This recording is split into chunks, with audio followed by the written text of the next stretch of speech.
Weege Show, yeah. Brought to you by DID Chains and DID Dirt Star Rims. Winning races again on the Hondas of the Lawrence brothers. And we almost had a non-Lawrence brother win because Chase Sexton made it way more dramatic at the finish than we expected. He's also got DID Chains and Dirt Star Rims. Good job, Will. It's more exciting than we expected there at the end. Jett Lawrence is the master of managing gaps. We've talked about it over and over. Good to see you. But that was unmanageable there at the end. He had some problems. What's up, gang? Hey, nice to meet you guys. Thank you. Yep. Thank you. We had a typical situation. Sexton was riding well. Sexton got close. Sexton was putting pressure on. Sexton tucked the front end. Seen that far too many times. The gap was 8.5 seconds. And then I guess Jett, it sounded like the timing was off. I'll find out in the press conference when the red flag was out and he couldn't jump. And I think maybe Sexton could. And then he made a few other mistakes, had some lappers, and next thing you know, we're down to about a second on the last lap. Sexton was putting in a huge charge, and it actually got dramatic there at the end. And the reason I talk about all this is because we've seen 3 perfect seasons in this championship before, but we weren't seeing this type of threat. I know Sexton has had his issues with the crashes.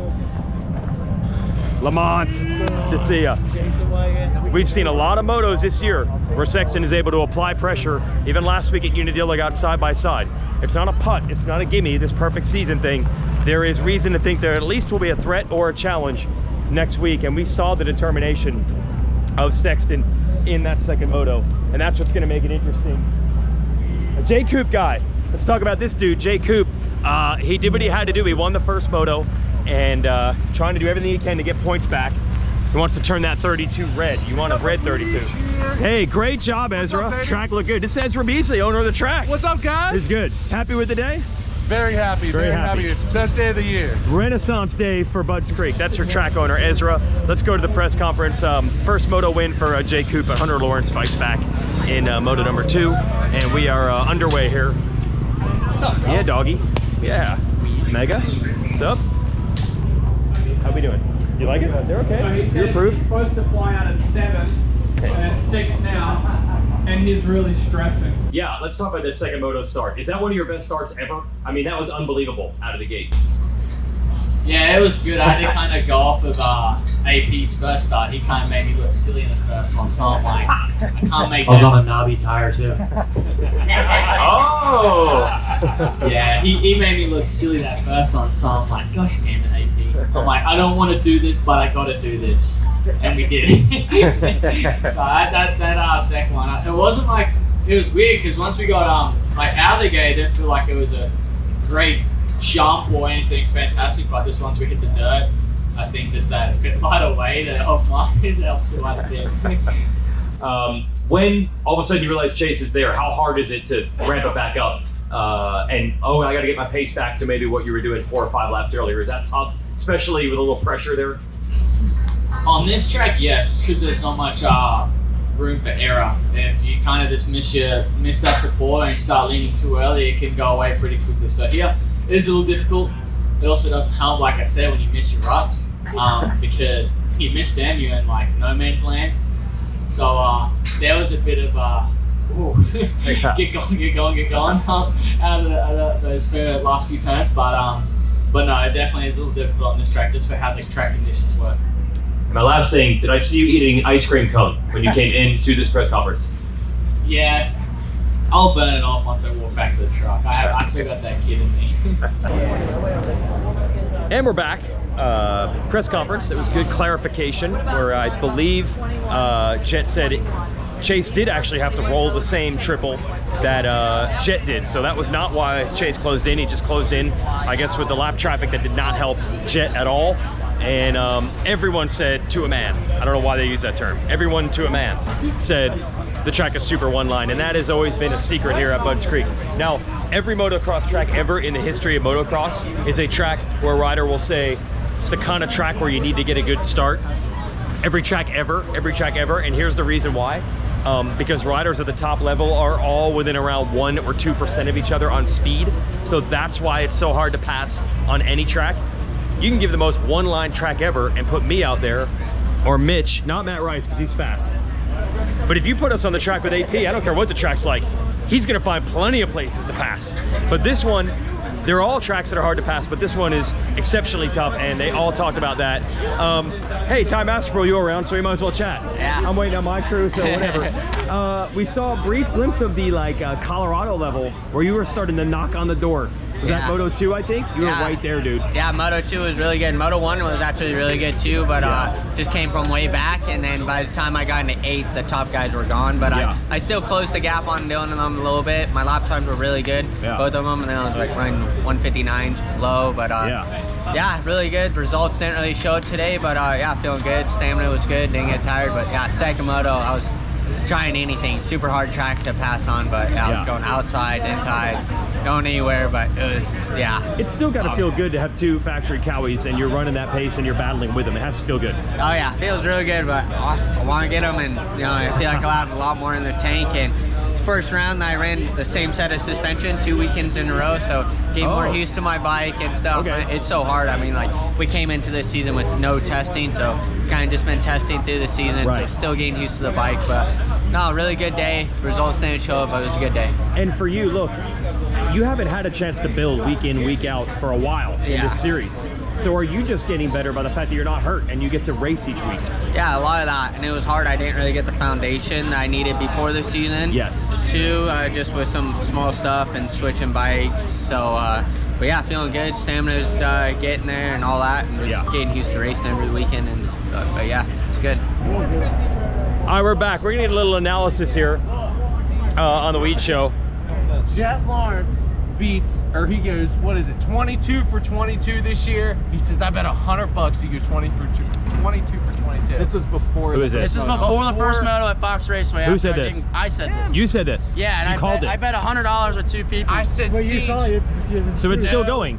This bet is verified and still going. It's Cody Groves, by the way. We got one more weekend. One more weekend, and I'm gonna have to cough up 100. Cody And somebody else? and my brother. $200. Yeah. Called it in qualifying. Yeah. Those are rigged odds, honestly, because I feel like calling that before the season, No, I that's had like mimosas. $2,000 right there, honestly. Dude, I'm just Like saying. a bummer because you're not gonna get like what you could get if you bet that on like a casino or something. No, that's true. Like $200 is nothing. I know. Yeah, like I know. If you made that bet, doesn't even buy me enough gas to get to the next round. Where's the slot machine. Yep. Where's like the betvsi.com? So Jett had a bad start at Moto 1. Tell me, Tom Tenders, on the infield, the vibe. Tell me about the vibe when he started like 9th.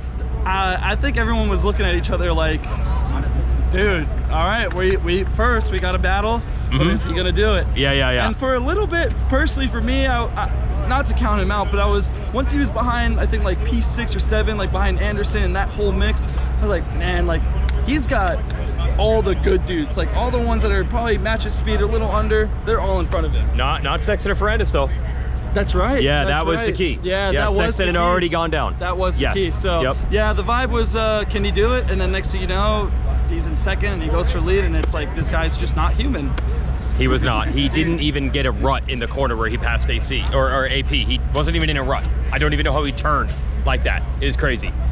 So the big winner here might be Cody Groves. Dude, $200. Yeah, when I got lapped today by AP and Jett wasn't in the lead and it was like 15 minutes, I was like, I might lose this bet. So then I pulled off because I cased big gulp. And that maybe helped Jett out a little bit. No. Maybe that helped Jett out a little bit. Maybe it did. Maybe it didn't preserve the hold him $100. Yeah. Oh my gosh, unbelievable. All right, so good analysis there. I remember that feeling back in 2004. I was the pit reporter for the live announcers, and I remember when Stu had RC and Stu were going for perfect seasons in the 2 classes that year. And I remember Stu and Redbud Moto 2 went down in the first turn, and everyone is just staring at J-Bone, the mechanic. Everyone is just staring at him like, are we gonna see last to first to keep this alive? Are we gonna see last to first? And that infield vibe of, oh my gosh, what is going to happen at this point? I remember what that was like. Now, it wasn't last to first for Jett, but it's all relative. Like him starting 9th feels like last compared to how good his starts have been this year. I had no doubt, like 0 doubt, like 0.0. Is it possible to be negative that he could come through the pack?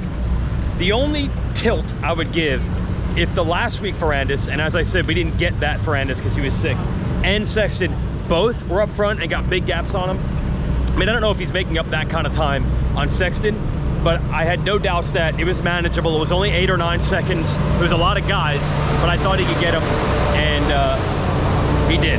So if anyone doubted that he could come through and it was just starts, like, come on, man, you don't win the first 18 motos of a season just because of starts. But in the second moto, he reminded everybody of how good his starts could be, because he ripped a ridiculous hole shot to have a 1 bike length gap, 1 bike length into the race. I gotta collect my snacks here because I got a long drive home to North Carolina. I'm just gonna raid the snacks from all the media guys who actually really worked today. Sorry, I took all the snacks.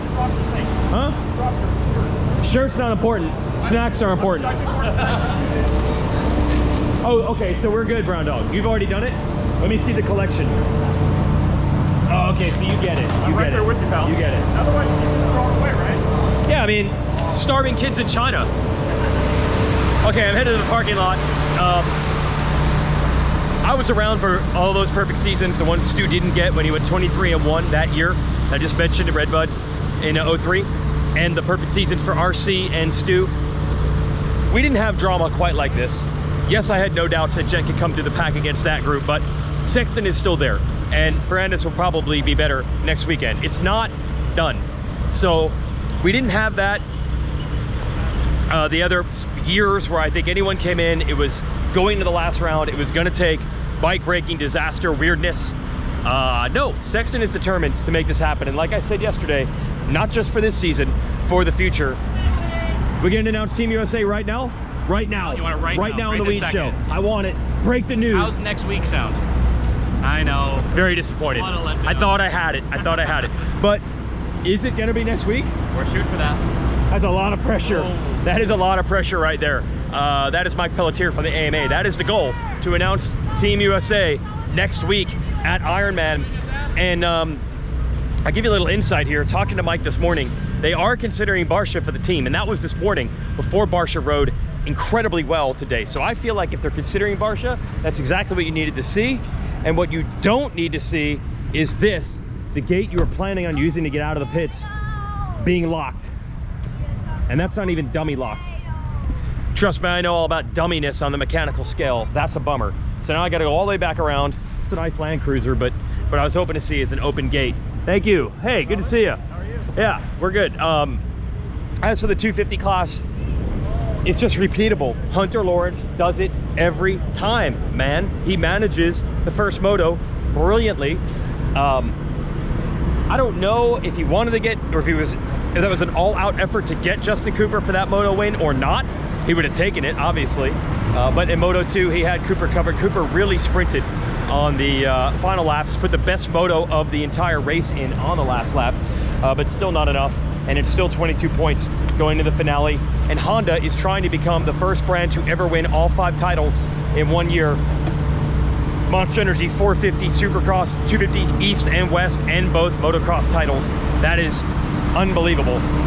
They can pull that off, especially when you consider that poor Honda could not win any 450 titles. See you, boys. And now they just can't stop themselves. And we will have the SMX playoffs coming up after that. Maybe more wins for Honda coming. But the key factor, like I said, is Sexton has a lot to prove. Sexton has a lot to gain. He doesn't want to go into the off season. There'll be playoffs too, but he doesn't want to be shut out going into Supercross next year. I know it's 2 different sports. I know we've seen dudes dominate. Hey gang, woo! I know we've seen dudes dominate outdoors and not have it translate to Supercross the next year, but look, this is Jett Lawrence. We're talking about a different level, and anything that these guys can do to get any kind of hook in the guy is gonna be key. That's it. And I just realized my camera was set to a much narrower focus to make that press conference look better earlier. So you're probably like, why is Weege's face so close up to the camera? Because I set it up for press conference view. So I hope you enjoyed that footage. And I'm done. Thanks to DID Chains and Dirt Star Rims for backing our show. 1 week to go in motocross. Here you go, gang. Perfect season, still alive. Thanks, everybody. Hey, we give you the real scoops. I got my Budds Creek locals. Who we got here? Kamar, aka D2. AKA? What is it? K Dizzle. K Dizzle. And what do we got here? Deontay. Deontay? Aka D2. D2. Now they put you to work. What is the collection of stuff I see? A wheel, trash? Well, we got a little bit of everything. Clearly. A lot of trash juice. You don't want to get that on. No, you don't want trash juice. But there are times where you guys get a better life and actually get out on this racetrack. You've ridden the track before. Yes. Okay, all right. It's not always, you got to pitch in for the National, I get it. Nah. You got to do your thing, but you get to get out there at times. Yeah. Dude, Jett, man. I know, man. I know. It's unbelievable. Hunter. And Hunter too? Deegan. Are you a Deegan guy? Yeah. Oh, it was looking good. It was looking good. Did you hear the rumors that when Deegan's on the track, you can always hear when he's coming? Because of the crowd? No. Because of the bike. Oh, the bike too. Yeah, I noticed this 2 or 3 rounds in. I'm like, you're like, wait, what's going on? You can hear it. And you heard it, right? I experienced it today. Yes. No, I heard the team is actually trying to stop him from doing that because that's not actually the way the bike should be ridden.